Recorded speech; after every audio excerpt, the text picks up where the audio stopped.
कीमत में यकमुश्त बहुत ज़्यादा इजाफा हो गया है, तो इससे आपको तो कम से कम फ़ायदा नहीं होगा कि महंगी होगी, आपकी सेल को तो कोई फ़र्क नहीं पड़ेगा सर। देखिए, ये कम से कम जब से CNG बनी है ना 21 साल में पहली दफ़ा इतनी ज़्यादा कीमत में इजाफा हुआ है। तो सबसे ज़्यादा हमें परेशानी ये हुई है कि 2 रुपए 4 रुपए का जो है ना चीज़ को कर लिया जाता है। हमें तो फ़ायदा नहीं होगा, हमें तो नुकसान होगा। अभी कीमतें अनाउंस हुई हैं तो हम लोगों का जो मुनाफा था हमने उसको और कम कर दिया बिल्कुल, क्योंकि हमारा कारोबार जो है वो पेट्रोल वाली गाड़ी के मुकाबले में है। लोग पेट्रोल से सस्ता फ्यूल डलाते हैं।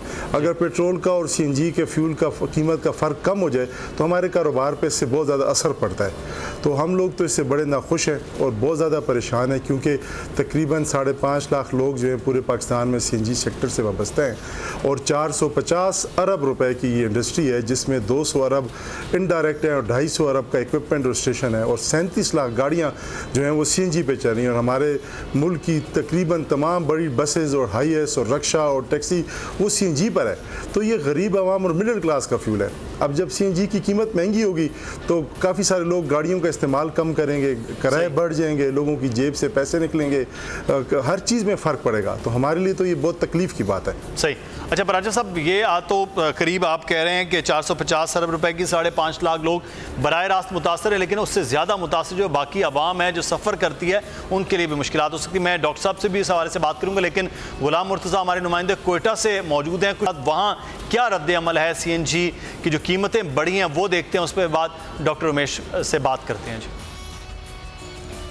जी आज ही आला सुबह जब यहाँ पे CNG की कीमतों में इजाफे का ऐलान किया गया तो जो रीजन 1 है जिसमें बलूचिस्तान शामिल है, यहाँ पे तकरीबन 20 से 22 रुपए CNG की कीमतों में इजाफा किया, जो कि फ़ी किलो के हिसाब से 20 से 22 रुपए इजाफा किया गया है। इस वक्त मैं मौजूद हूँ एक CNG पंप में, मेरे साथ एक गाड़ी मालिक खड़े हैं, उनसे बात करते हैं क्या है इस CNG के महंगे होने से उन्हें क्या परेशानी हुई। जी क्या नाम है आपका? मोहम्मद फारूक। मोहम्मद फारूक जी बताएं कि CNG की कीमत एकदम 20 रुपए से 22 रुपए इजाफा किया गया, आप क्या परेशानी इससे क्या? सर परेशानी ये तो हम यहाँ पे स्कूल पे चलाते हैं ना इसको, ये एकदम 20 से 22 रुपए बढ़ गया। हमारे लिए तो काफ़ी परेशानी है। हमें फीसेस वही पुराने मिल रहे हैं, जो 85 रुपये रेट हुआ करता था उसी हिसाब से हमें दे रहे हैं। हम कहाँ से पूरे करेंगे? ज़ाहिर है यही कुछ दिनों के बाद खड़ा कर देंगे, इस तरह तो नहीं होगा। हम वालिदैन के ख़िलाफ़ एक्शन लेंगे कि भाई फीस बढ़ाओ, अगर वो नहीं बढ़ाएंगे तो मजबूर होकर हम लोग खड़े कर देंगे, हमारी बस में नहीं है चलाने की। जी जैसे आपने देखा इस भाई का कहना था कि जो CNG हमने इसलिए लगाई थी कि पहले पेट्रोल की निस्बत उसकी रेट कम थे, लेकिन अब पेट्रोल से काफ़ी ज़्यादा बढ़ गए हैं और जो इनके अखराजात हैं वो पूरे नहीं हुए। अगर ये CNG की कीमतें इसी तरह बरकरार रहे तो ये मजबूरन CNG किट्स निकाल के दोबारा मुश्किलात हो जाएंगे। गुलाम मुर्तज़ा हमें आगाह कर रहे थे कोयटा की सूरत हाल से। गुलाम मुर्तज़ा आपका बहुत शुक्रिया।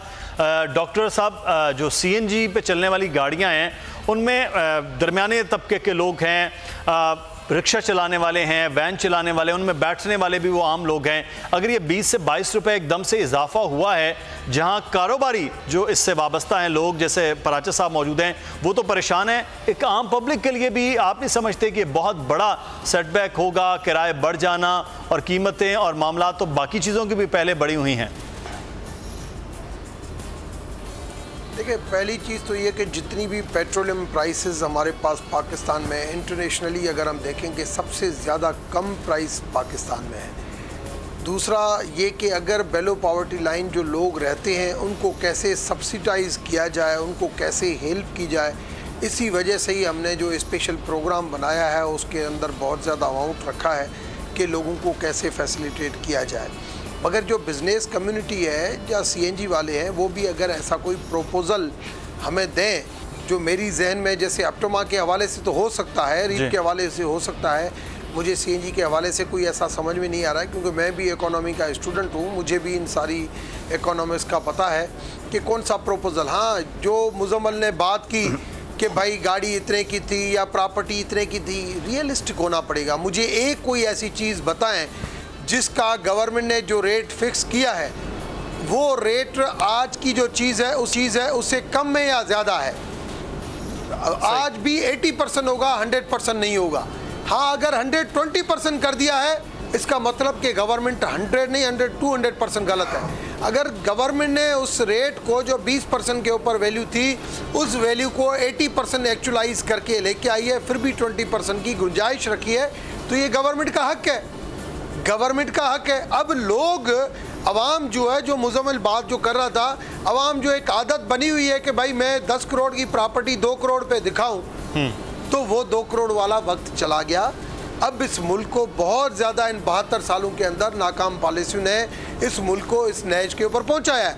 आज पीटीआई की हुकूमत को जो बुरा भला क्या जा रहा है, वो सिर्फ पहली चीज़ रियलिस्टिक होना, हकीकत पसंद होना कि हम जहाँ पे खड़े हैं, उस खड़े होने के बाद अगर मेरे जेब में आज 10 लाख रुपए है, तो मुझे उस 10 लाख रुपए में से पूरा सिस्टम चलाना है, या ये नहीं कि मुझे 12 लाख में से चलाना है और 2 लाख में डेफिसिट में जाऊं। ठीक है, ये अच्छा, चीजें हमें सोचनी सही, पड़ेगी। बिल्कुल सही है। अच्छा, मैं इस पे बात करते हैं जो रियल एस्टेट वाला मामला है, इस पे बड़ा हम 2 दिन पहले भी हमने कोशिश की, आप हमें होना पड़ेगा इस तरीके से। जी बिल्कुल ठीक है डॉक्टर साहब। पराचे साहब अभी बात की है डॉक्टर साहब ने, डॉक्टर साहब क्योंकि मेंबर हैं कायमा कमेटी के बराए खजाना के, तो वो कह रहे तजवीज़, अभी आपसे पहले एप्टमा से हम बात हो रही थी, तो उन्होंने कुछ तजावीज़ और कुछ मामलात हैं, क्या तजावीज़ है सर कि ये कुछ रियलिस्टिक मामलात हो जाएं कि आपके कारोबार को नुकसान ना हो, आम आदमी भी आराम से सीएनजी में सफ़र भी कर सके, तो क्या आपके पास कोई प्रपोजल हैं?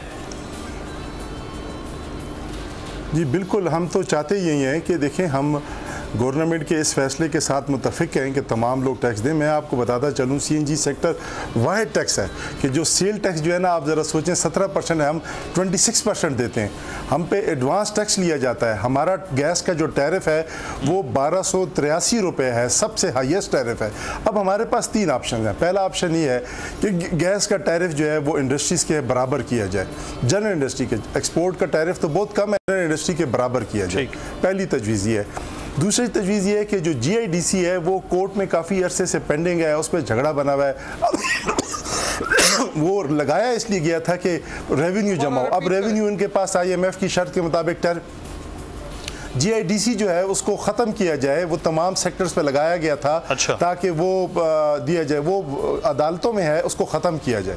और तीसरी सबसे अहम तजवीज़ ये है कि गवर्नमेंट ऑफ पाकिस्तान ने CNG सेक्टर में 37 लाख ट्रांसपोर्टर्स ने गवर्नमेंट के इस वादे पे 50,000 रुपये की किट लगाई थी कि पेट्रोल से सस्ता मिलेगा। तो गवर्नमेंट ने हमें आज से 7 साल 8 साल पहले जो भी गवर्नमेंट आई वो कहती रही कि CNG सेक्टर के लिए गैस में शार्टेज आ रही है, तो हम लोगों ने फिर अपनी बंदोबस्त की कि हमें अपनी गैस लाने दी जाए। अब हमें उसमें भी रुकावट डाली जा रही है कि अगर हम अपनी गैस लाएंगे, गैस जो है सस्ती होगी, हम ये गैस इस्तेमाल नहीं कर सकते, हम अभी टैक्स भी पूरा दे रहे हैं, सेल टैक्स भी पूरा दे रहे हैं, तो हम, और आखिरी बात यह है कि जो पब्लिक ट्रांसपोर्ट है, सारी सब की सब पब्लिक ट्रांसपोर्ट, उसको इन्होंने कंफ्यूज कर दिया। उसको 3 दिन गैस मिलती है, 3 दिन पेट्रोल मिलता है। अगर उसको 7 दिन गैस मिले, अगर गैस हमारी अपनी होगी, गवर्नमेंट जिम्मेदार नहीं होगी, गैस मुकम्मल मिलेगी, तो उसका किराया, उसकी चीज़ जो है नॉर्मल चलेगी, कारोबार भी 7 दिन चलेगा। और गवर्नमेंट ऑफ पाकिस्तान को जो कि income tax, sale tax, custom duty, जो भी टैक्सेस आ रहे हैं, उसमें हम कभी भी, हमने आज तक गवर्नमेंट को नहीं लिखा कि आप हमारी चीज़ को कम करें। जो गवर्नमेंट का रेवेन्यू है हम उसको देने के लिए तैयार हैं। लेकिन बदकिस्मती ही है, बदकिस्मती जो है वो ये है सिर्फ कि इस गवर्नमेंट में सिर्फ और सिर्फ जो है वो 2 लोगों की सुनी जा रही है। एक जीरो रेटेड एक्सपोर्टर्स की सुनी जा रही है और एक वो जो बहुत बड़े बिजनेसमैन है। तो हमारी इनसे गुजारिश है कि ये तमाम मिडिल क्लास सेक्टर, छोटा सेक्टर, हर सेक्टर को सुने। आगे इन्होंने वो करना है या नहीं करना, वो ये मर्जी के मालिक हैं, लेकिन हमारी तजवीज़ को सुने, उसमें जो काबिल अमल है उस पर अमल किया जाए, और अगर उसके मुताबिक मसला हल हो जाए, डॉक्टर साहब से